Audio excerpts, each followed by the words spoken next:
Di rumah inilah Letkol Laut Irfan Suri, salah satu korban tenggelamnya kapal Nanggala 402 tinggal bersama anak dan istrinya. Gugurnya Letkol Laut Irfan Suri saat menjalankan tugas membawa duka mendalam bagi rekan sejawatnya, terutama bagi anak-anak dan istri korban. Para tetangga tak pernah menyangka jika korban yang rajin berolahraga sepeda bersama anak-anak dan istrinya tersebut gugur saat bertugas. Korban yang dikenal taat menjalankan ibadah tersebut dinilai sebagai sosok yang selalu ramah. Saya nggak begitu kenal banyak. Sedikit Tiga aja. tahun ini udah saya nggak terlalu banyak kenal sama almarhum ya. Nggak begitu banyak kenal.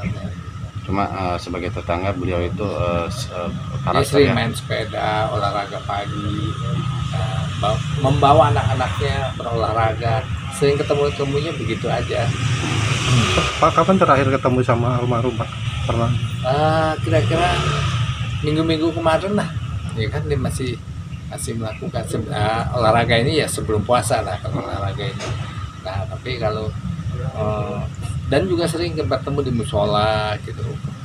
Dia suka datang. Dia peduli juga dengan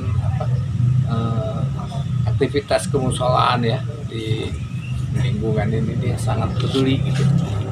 Pak, artinya beliau sendiri memang dia rajin ibadah, rajin olahraga. Dia rajin sekali beribadah.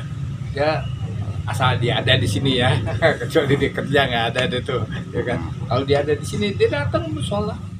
Letkol Laut Irfan Suri tercatat sebagai salah satu perwira TNI asal Bogor yang turut gugur dalam tragedi tenggelamnya KRI Nanggala 40 Airan Utara Laut Bali. Dari Taman Sari, Kabupaten Bogor, Mande Jajar melaporkan.